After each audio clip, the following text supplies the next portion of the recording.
Hello and welcome back to the Sword of Truth podcast, a chapter-by-chapter reread of the Sword of Truth series with a good and badly needed, totally unroofied magic craft brew on the side. I'm Jade, and I'm here with Nate, and today we're talking about Chapter 36 of Soul of the Fire, totally guilt-free. I'm feeling drowsy. Well, I think you'll be okay for roughly the next 45 minutes to an hour, for sure. So then you fully did have this planned. I don't know what you're talking about. I just am assuming. Okay. So just a real quick little note.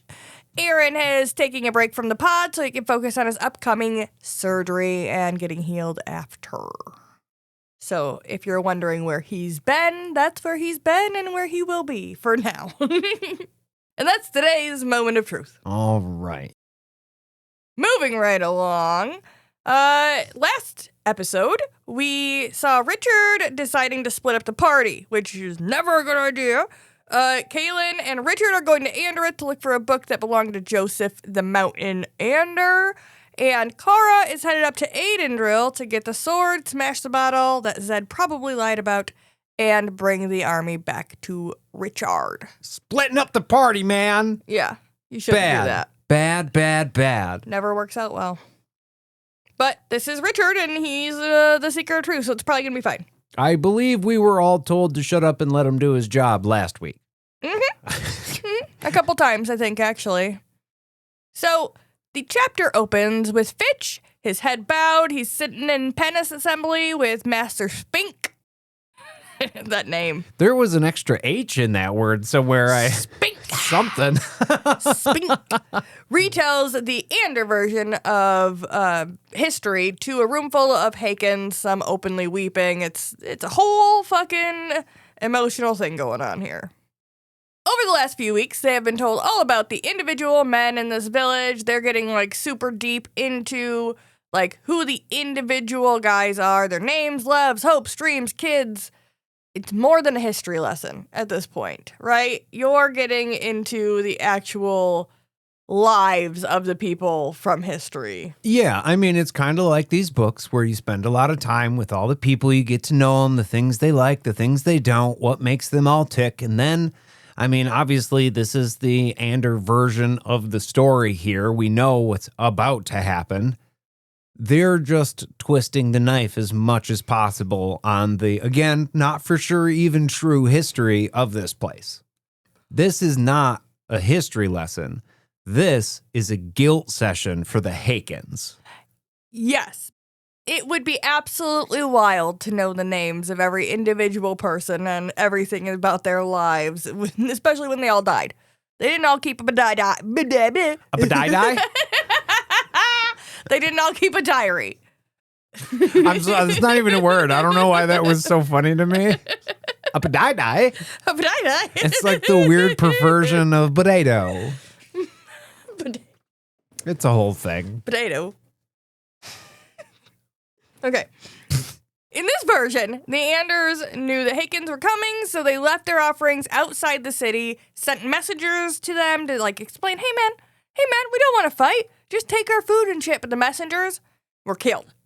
Then they went full Legend of the Seeker and waved their farming tools in the air from a big high hill to ward them off, and that didn't work either. It almost seemed like they gave them up the offerings, like, hey, you know, we don't want to fight and you killed our dudes. And then they were like, we were going to the hill to ward them off and then show the aggression. But like that just comes off as, hey, you killed their people and now we're fucking pissed. Bring it on. Yeah, it doesn't come across well, especially when you're just waving pitchforks at an army. Well, that's what I mean. It was a threatening thing, and that's what their stance was, right? We don't have weapons, but we've got scythes and we've got fucking pitchforks, and they're all like, "Rah!" Yeah, we will defend ourselves. Yeah, maybe they won't want to come in here if they see that we're armed, but they just killed our people, and now obviously they're up on a hill raging mad about it, which is understandable. Yeah, they should be. Yeah. But to me, if you have an army that's coming into your area and they do some outward aggression towards you and then you show aggression back, you're saying, it is time to fight, motherfuckers. Of course they came in then. Yeah. But the point is just that the Anders did everything they possibly could to avoid a fight, Nate. Well, I did everything I could to Yeah. lose weight except diet and exercise. But the Hakens, in their fine, fancy uniforms, just laughed and cheered as they turned the Domini Dirch to obliterate the Anders. That's right. As they turned it. They which turned we it. talked about is not a thing it can do. Right. Okay. Right. This is a key feature in the story, and then they used the Dirch. But we know probably not really. Yeah.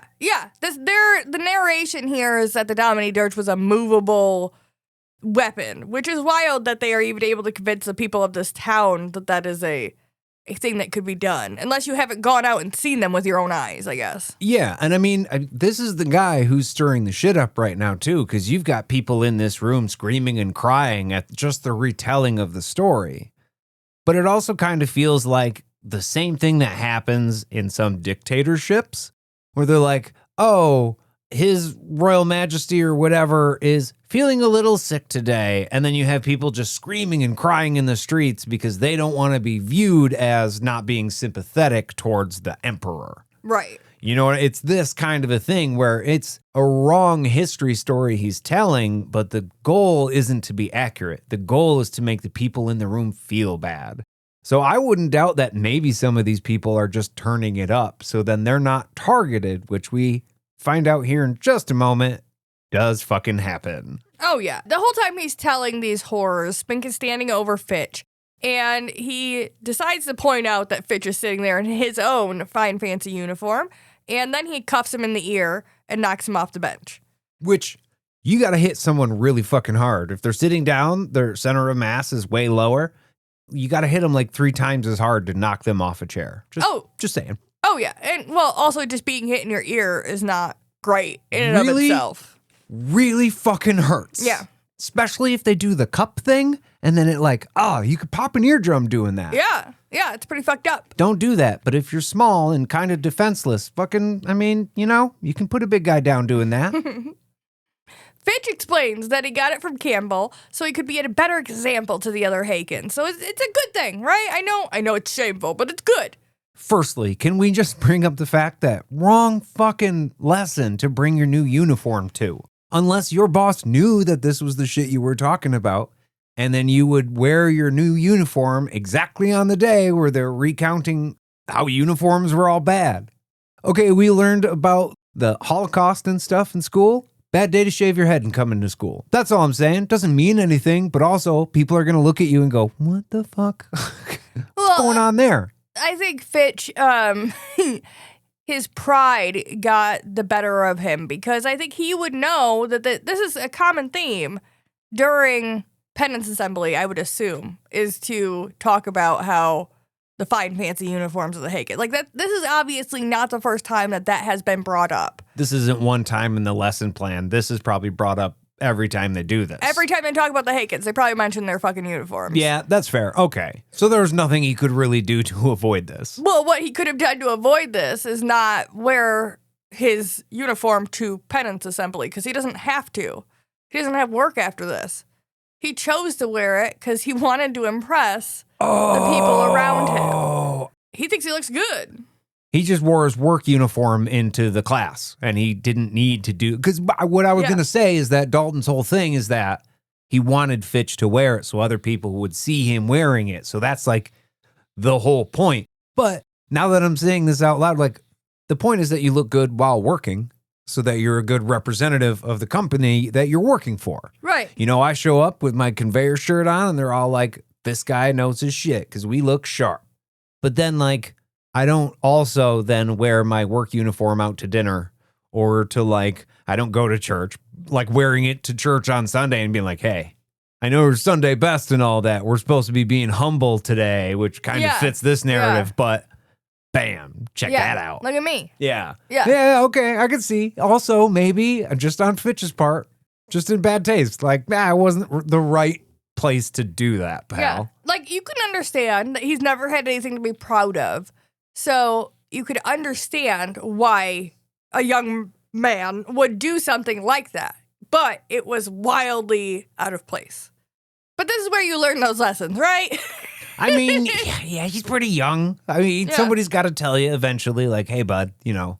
Yeah. Yes, but No. No. Yeah. Walk around town with that thing with your chest out real far. You know you're coming to Fairfield to go deliver your messages. She's going to see you. Yeah, you know what? Do it on your free time or do it when you're working. Don't bring it into a class that's there to teach you to be humble. Don't do the proud thing in a humble time. Right. Right. It's literally called penance assembly. So, it's like a head down thing. You're like, that's why I shined my shoes. No, you missed it again. Yeah.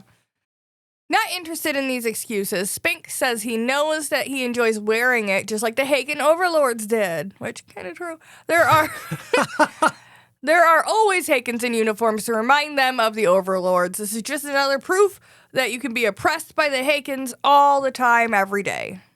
But an Ander put me in the fucking uniform, so explain that, motherfucker. Yeah, but you're proud about it. But I guess that's the thing, right? Dalton gives Fitch this uniform, and then Spink is saying how there's always Hakens in uniform and how it's a bad thing, but the Anders are putting Hakens in uniform. It's like a self-fulfilling prophecy. Exactly. Except it's not it's being put upon them. It's already been fulfilled. Now they're just fulfilling it more.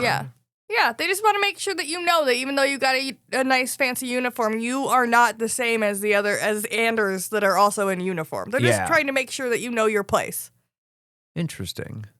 And Fitch is just proving his evil nature, by the way, by defending wearing the fucking uniform. Fuck the thing I just did. Yeah. But I didn't choose it. It was given to me. Yeah. And fuck you for having it given to you. Yeah. Wow. So Fitch apologizes, right? He's like, yeah, I did wear it out of pride. Naturally, you're going to say whatever it is you need to say to just have the situation stop. I'm sure he's fucking mortified right now. He was going to wear his nice fucking uniform. And then everybody's like, no.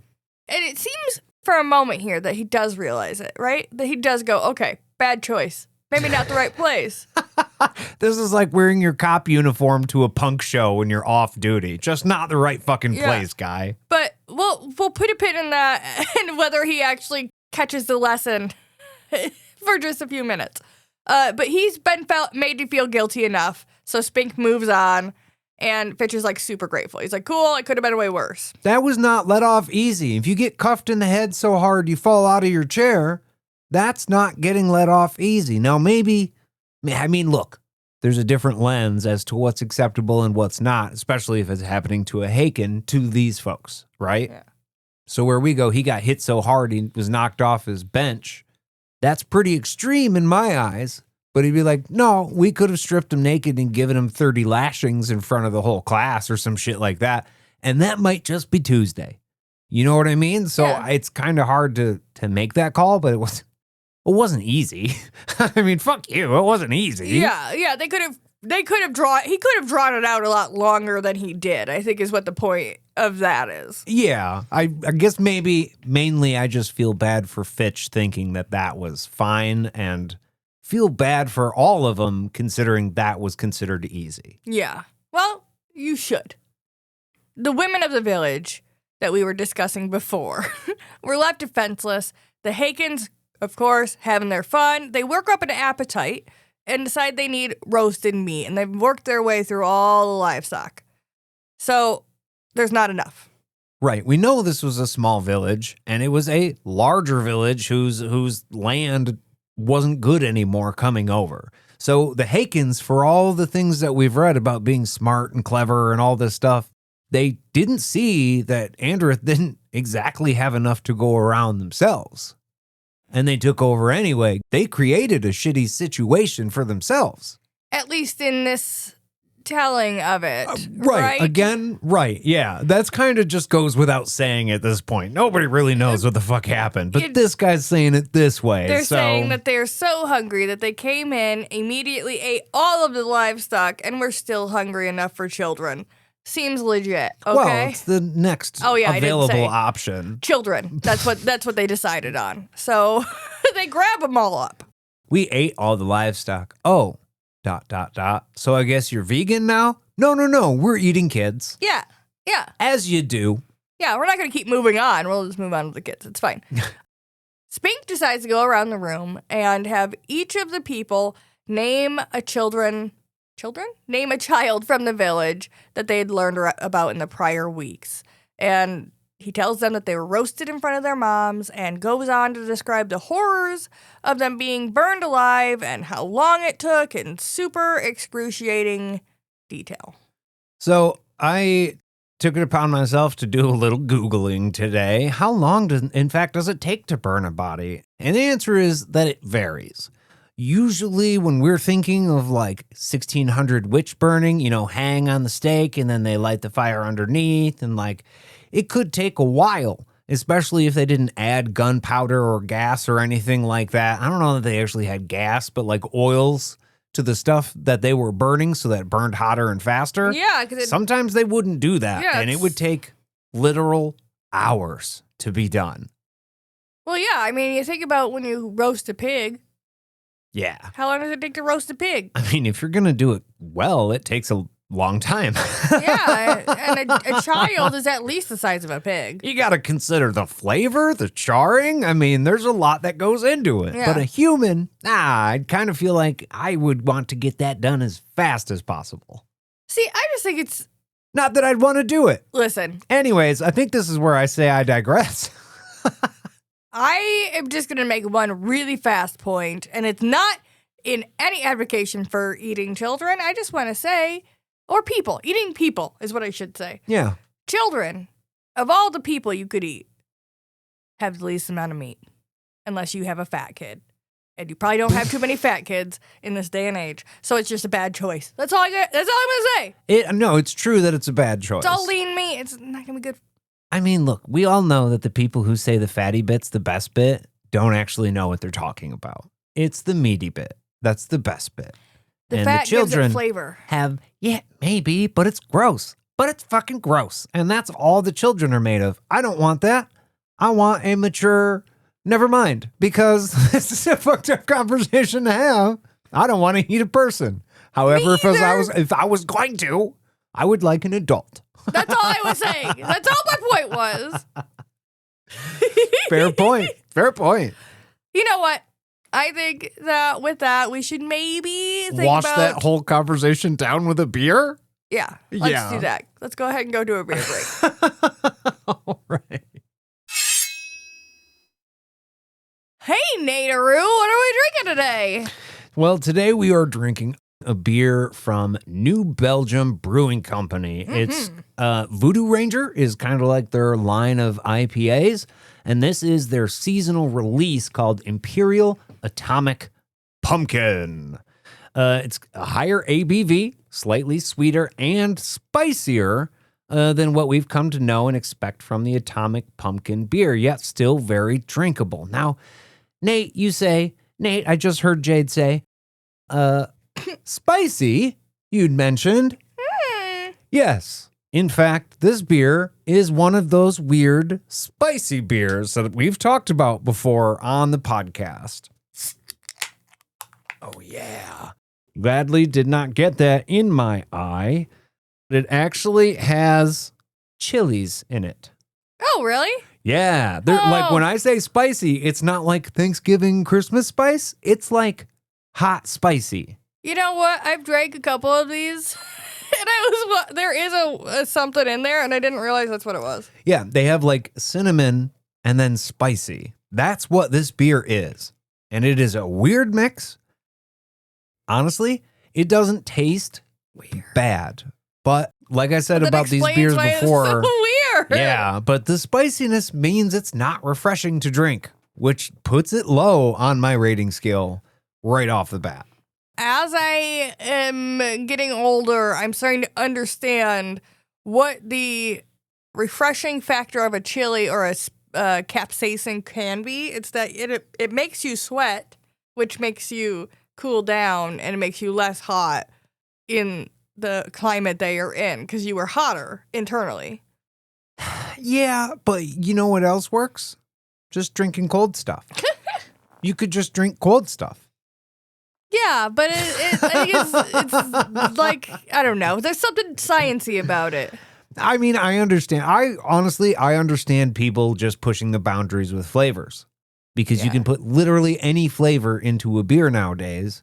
And Who knows? Maybe they hit just the right combo. To me, this is a little bit spicier than I would like it to be. At least in a cold drink that I want to be refreshing. And that's why everyone has opinions and assholes, you know?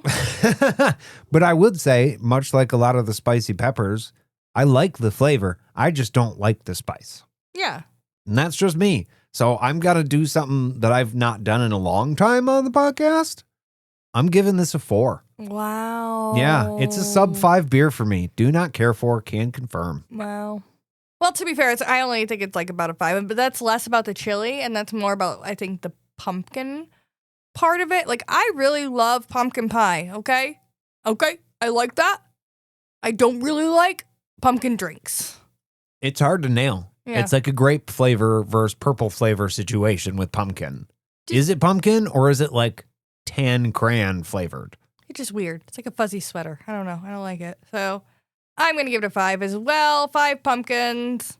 We're going to go ahead and smash those and we'll be back in just like 2 seconds. And we're back. Fitch stands near a tree after the penance assembly and waits for Beata, hoping that she's gonna like his fancy fucking outfit more than Master Spink did, which I guess is what I was talking about earlier when I was like, put a pin in that, because I don't think he actually absorbed that lesson yet. I mean, there were people openly weeping in this class you were taking in full agreement with Spink about how that was in bad taste. And now we know that Beata was in there with him. And of course, this is not the right fucking time to go to her and be like, so you like my shit? Yeah, well, and you literally said, I'm sorry, I was being prideful. And now you're standing here with your chest out being like, look at me. So. And furthermore, I got to imagine that from her point of view, that poor girl was just raped. And then her friends saw her, which was embarrassing for her. We all agreed she didn't need to be embarrassed, but it's definitely a vulnerable moment that Fitch saw. And then the one person that knows the fucking truth didn't say anything about it. And now the one person that knows the fucking truth is getting favors from the same administration that got her raped. And suddenly everything's coming up Fitch, and she knows for a fact he didn't say anything. And there's no way she's not putting these two things together. And there's no surprise to me that she's like, what the fuck ever, Fitch? Leave me the fuck alone. I want nothing to do with you, you asshole. Yeah, now to be fair, had he said anything, she also probably would have freaked the fuck out. Because that's just how this goes. He couldn't have won no matter what in the situation, really. Yeah. He was put in kind of a shit situation. But yeah, no, I agree. From her angle, this doesn't look great. But he greets her. He's like, hey, you look really great today. You know, kind of fluffing his shirt up. And she's like, nah, I'm not impressed with your shit, okay? Yeah, you think you're really great, just like those other guys, right? We just talked about this, motherfucker. You remember? Yeah, keep your fucking ruffly shirt. Yeah. She thinks he's in love with himself in his new little uniform.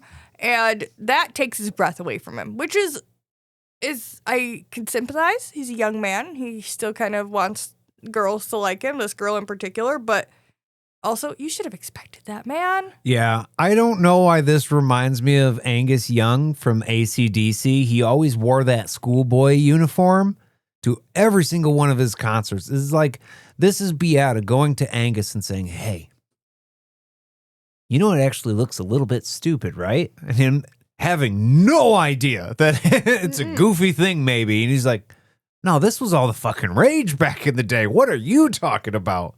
Just the pure shock. Yeah. I don't think Fitch was ready for that rejection. Like, maybe she doesn't think it's great. But it's like when you get in your head and a little obsessive about something, and you know all the fucking details, and you want to share it with somebody who just doesn't give the same amount of shit as you, and it falls flat on them, and you don't get it, but they get it. And it's annoying, and it's off-putting, like a lot. Well, and I think also, you know, he saw the rape. He knows that she's mad about that, but it doesn't hit in his brain in the same way like you were just describing about her seeing him with the same administration or whatever. Yeah. From his angle, she wanted to be given favors from that administration, and they both are lowly Hakens who have terrible jobs, and he was able to advance. And look at me. Look how great I've built myself up, just like we were talking about. I'm becoming a better person. Look at me. And she's like, no, because of what you said and also the embarrassment. Just everything. There's a lot. It's stacked. A lot. Yeah.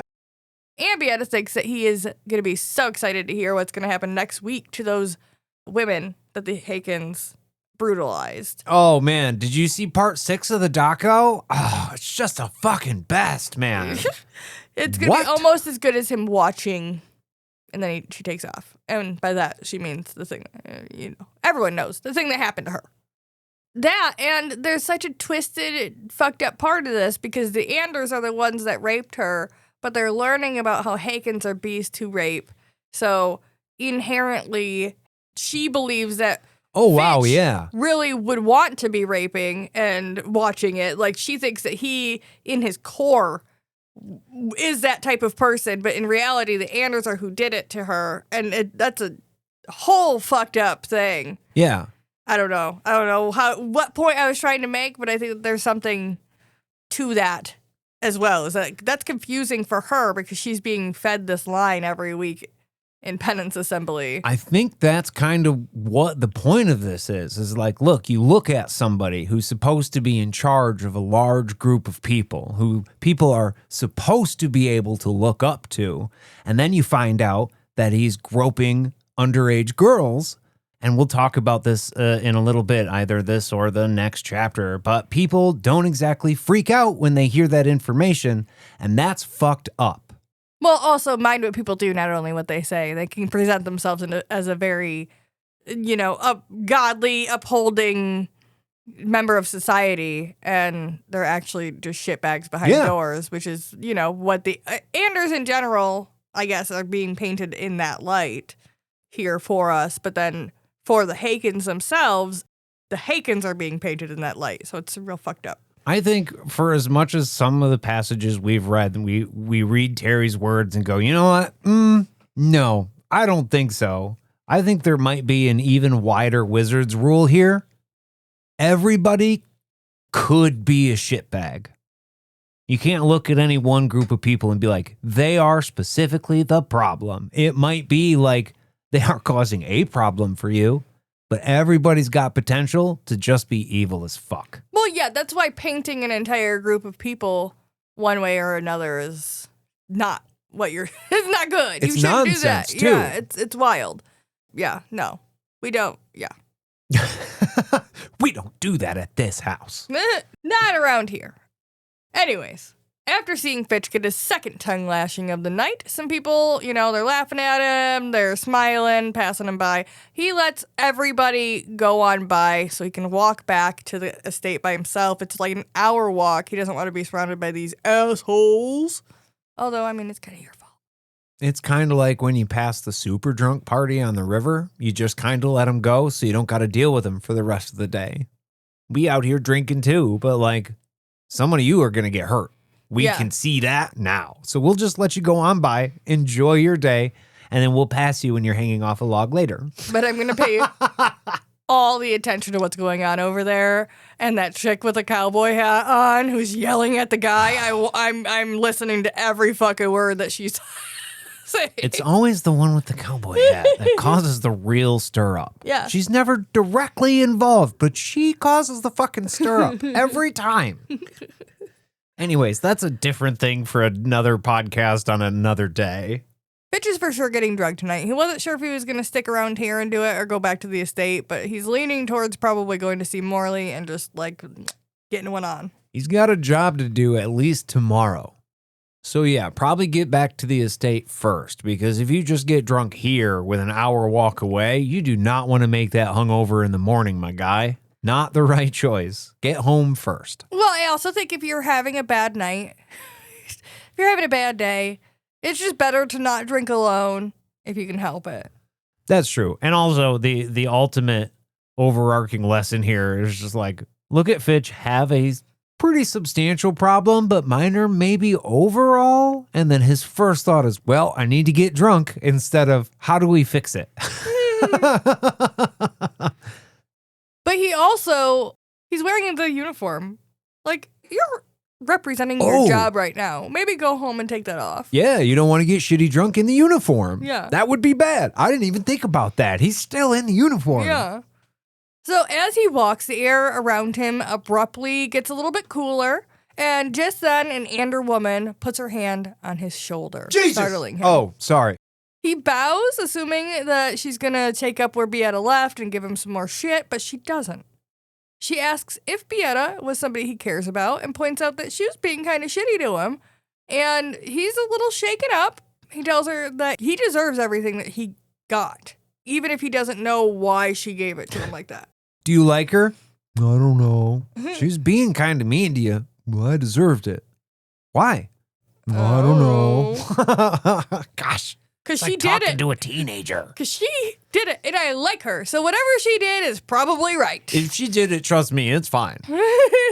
And I will tell her that it is fine so that she likes me. The woman seems different than any other Ander woman he's ever dealt with. Her shoulder-length hair marks her as someone noble for sure, which, again, I always forget that all the little women around here are running around with fucking boy cuts. Crazy. I'm just picturing all the girls from high school. 99% of them, long hair. So when you see a lady with long hair, that's got to be shocking for one. But yeah, 99% of the women that we're reading about have very short hair. This is part of this, I think, is just it's a me problem because I Describe your trauma for everybody. Oh yeah. That's where this is coming from, right? Probably somewhere in there. My mom wasn't very good at brushing my hair when I was very young, and I didn't do the best job either. So eventually they chopped my hair off above my ears when I was in second grade. Very short. And we ended up going to Cedar Point's Halloween celebration. Very cool. And there was a haunted house. And inside the haunted house, we're all going in. We're having a great time. And some lady popped out. And she looks me right in the eye and goes, "Where are you going, little boy?" And I freaked out and started sobbing. And ever since then, I can't do short hair. I think so. What I think you were saying about the short haircut isn't that they look bad. You like a short haircut, like me, when it looks like it was intentional. Yeah. Instead of you just hacked it short. And obviously, most people don't like peasant haircuts, but I think that in my head, if someone is describing someone as attractive, like a woman as attractive and pretty, in my head, immediately she has longer hair, unless she has a certain type of personality. I can put short hair on a lady and make it look nice, but she's not going to be like the softest girl ever. She's going to be a very specific type of girl. Probably bright colors, probably spiky, probably big personality. That kind of a vibe, you know what I mean? Dark, and she's a little bit more of a mask femme, you know? That's the thing too. Well, I guess I just mean in the way that it's done on purpose. Yes. It's not just a quick crop. It's a done up hairstyle. Yeah, it's shaved head on this side, a little long on that. Yeah, it's a whole thing. But in these books, whenever Terry's like, she was gorgeous and he loved her, and and he's like describing Beata as this. He loved running his fingers through her hair. Yeah, I don't picture it being not like long hair. 2 inches. Yeah, it's more of a pet, really. Yeah. That's on me, not everybody else. But yeah, she has like shoulder length, so she is more important than 90% of the people that we meet. There is something odd about her, though. She's wearing a band around her neck. Oh! And she also has like a weird way about her. I think there's also like an aura, but she's Fitch different. didn't understand this yet, but she kind of had a hot goth chick vibe going on. Yeah. I don't know if anyone knows what we're talking about yet, but you should. The woman remarks that some girls are mean when they like somebody. They just like to tease you. And Fitch is like, sometimes they just are mean because they want to be mean. I've seen mean girls. Sometimes they can just be mean. Some girls are just cunts, okay? It's just the way it is. He didn't say that way, but that's what he meant. Beata lives in Fairfield and works for the butcher. Learning this, Franca is like, well, maybe she just likes a little more meat on the bone. Too skinny, son. Which, listen, it's a nice little shot because she's like, maybe give it a few years, then she'll like you. But listen, the implication here, and this is the second time we've heard it, is that the butcher is a little more handsy with Beata than he should be, and that's what she's interested in, which is just like it's a little fucked up for so many women to be making comments about how Beata just wants the butcher when it's probably the butcher being like the creepo. Yeah. I thought it was weird that okay, we know Fitch is young, so this probably didn't occur to him, but this is a stranger. Why the fuck are you telling any stranger about where the girl you like lives, works, her town, her boss? You know what I mean? Don't give that fucking information out. She knows everything but Beata's first name. She could find her tomorrow.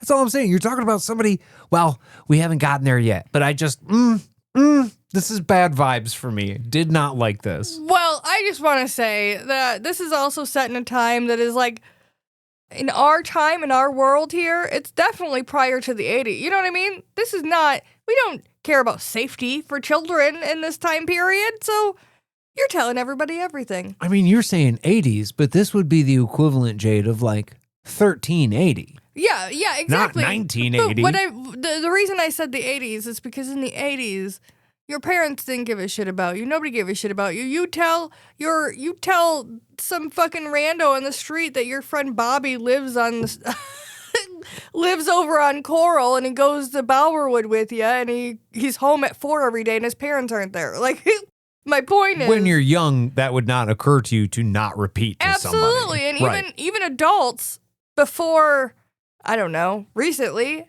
didn't think about how dangerous it could be to be sharing information like that. Yeah, I mean, I only really recently learned about that kind of a thing from listening to like true crime podcasts. Right. You know what I'm saying? Like, right. Oh, fuck, that would never, because I mean, I pointed out now, but young Nate, like sub 10 Nate, I would be the first kid to do exactly everything we just said. Yeah. Oh, my friend so-and-so, blah, blah, blah, blah, blah. There's all the information. So it's just, I just didn't like Fitch talking to the stranger and telling her info. Like, it didn't sit right with me at all. Well, I'm not going to argue against that instinct, okay? But I will argue for continuing to talk because my mouth is dry. We're going to take a little break here, and we'll be back right after this. Hey, everybody, we're back. Isn't that crazy? Just crazy. Crazy. So the lady that's walking with Fitch asks if he wants Beata to like him. I mean, yes? He doesn't know. He doesn't say that. He isn't sure, but he wants her to at least not hate him. I mean, that is a step in the right direction. Right now, she's pretty pissed at me. So if you could figure out a way to make that not be, that'd be cool. Yeah. But also, I don't know. Well, we'll get into that. Okay. She tells him that she could arrange for Beata to like him by slipping something into her drink or food. Oh, no. Oh, no.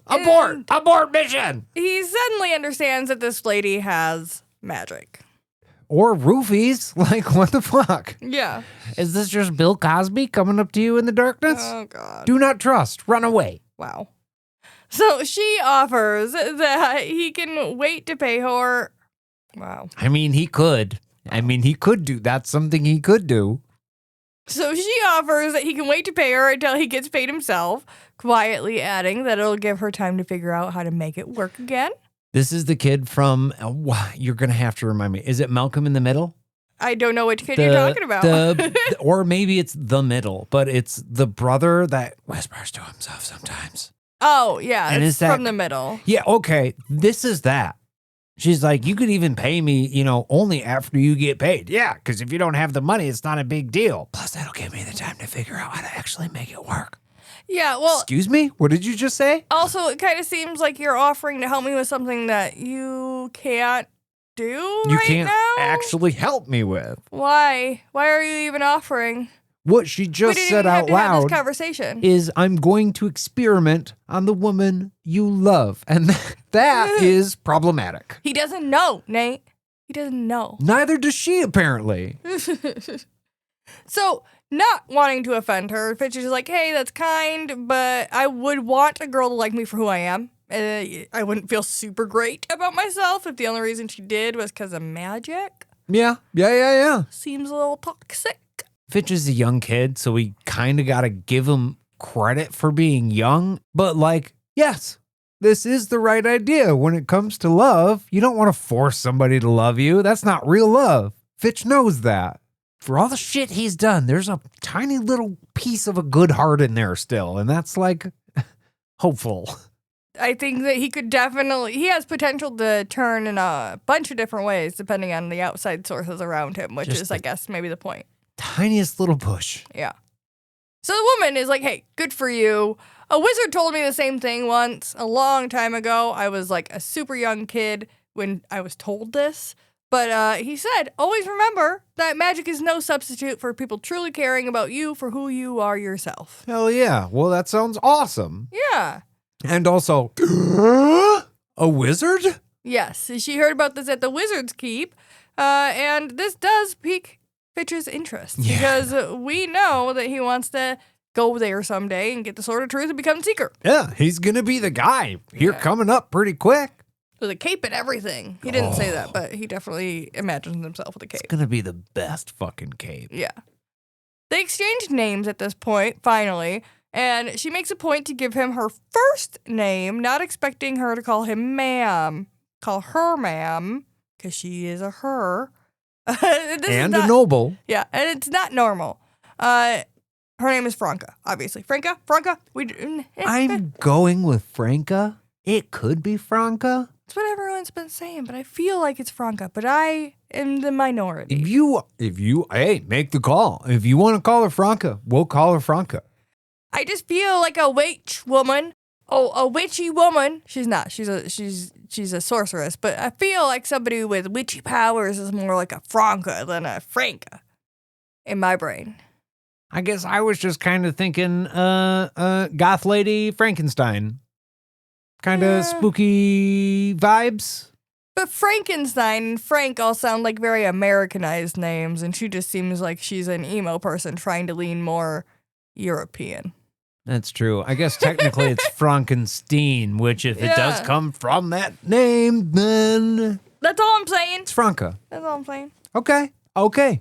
Franca it is. Well, after a little whelp, she says she's headed back to the estate, and the lure of hearing more about the keep makes Fitch go, hey, can I come with you?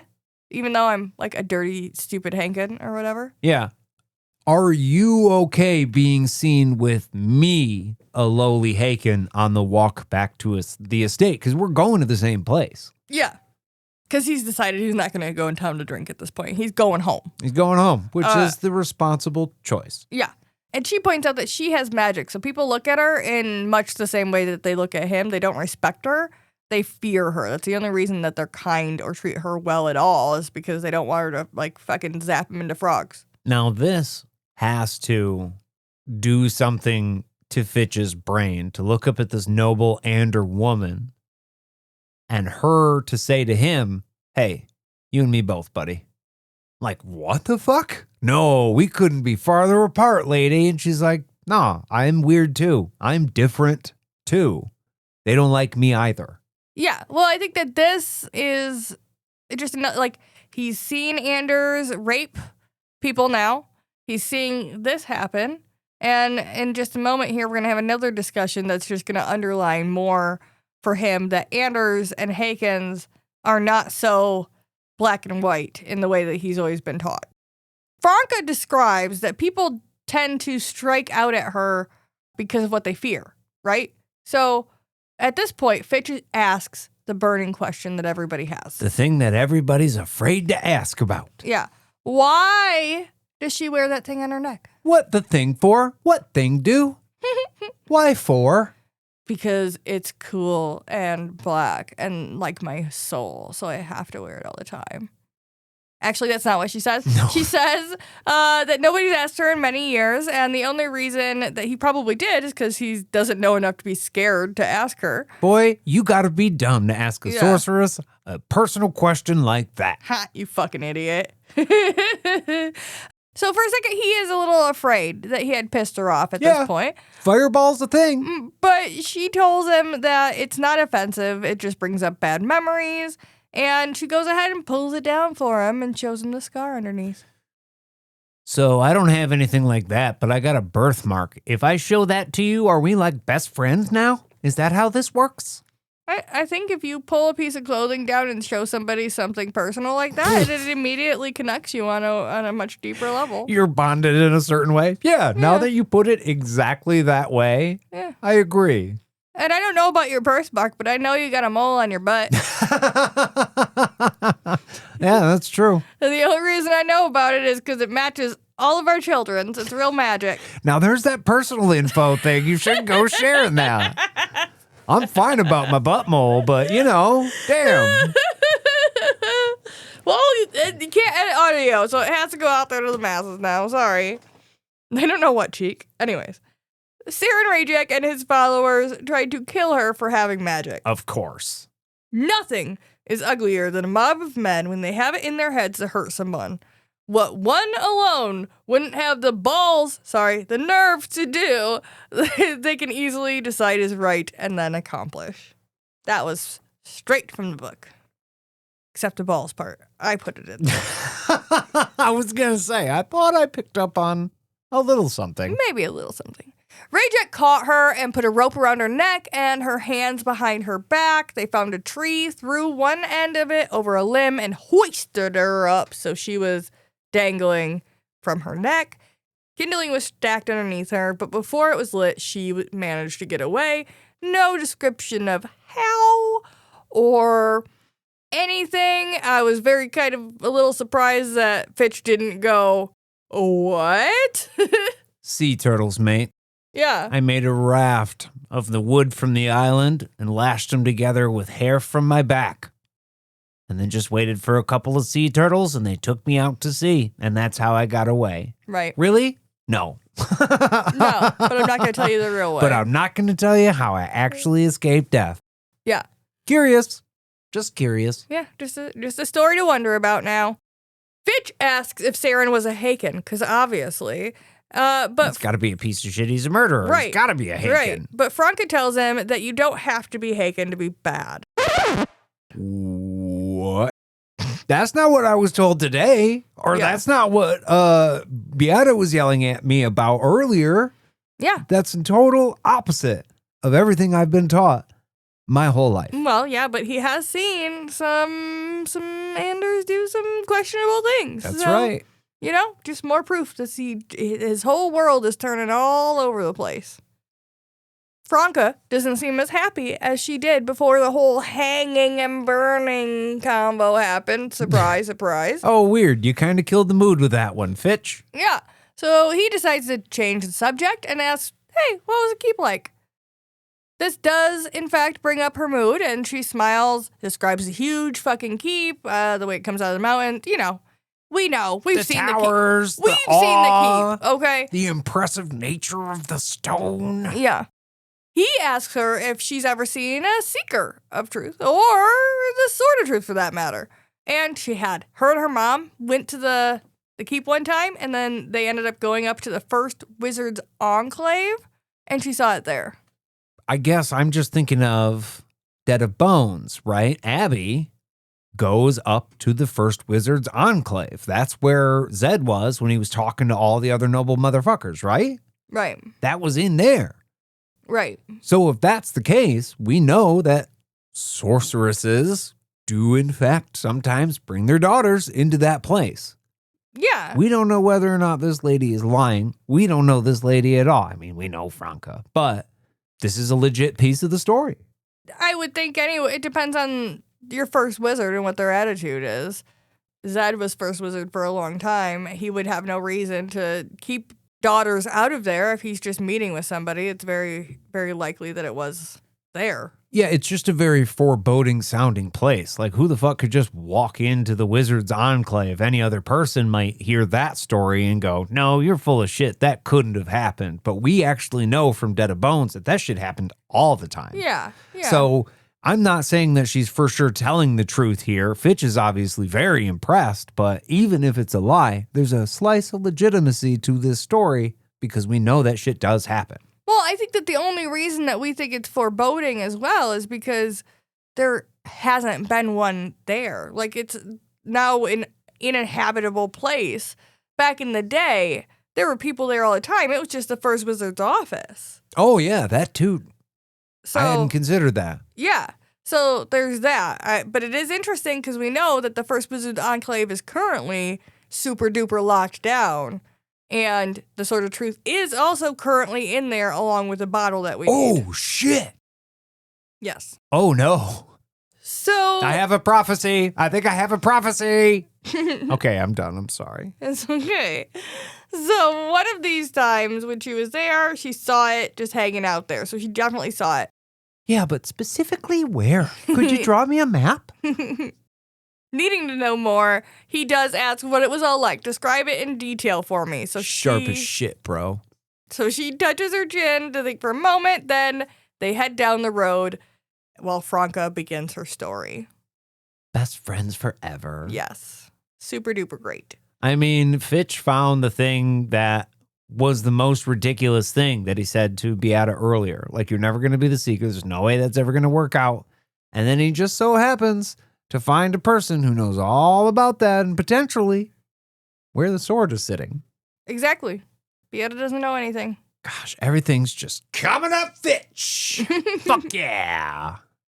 Well, I think that's Nate's prophecy for today. I got one. I want to yell, but I won't. Yeah.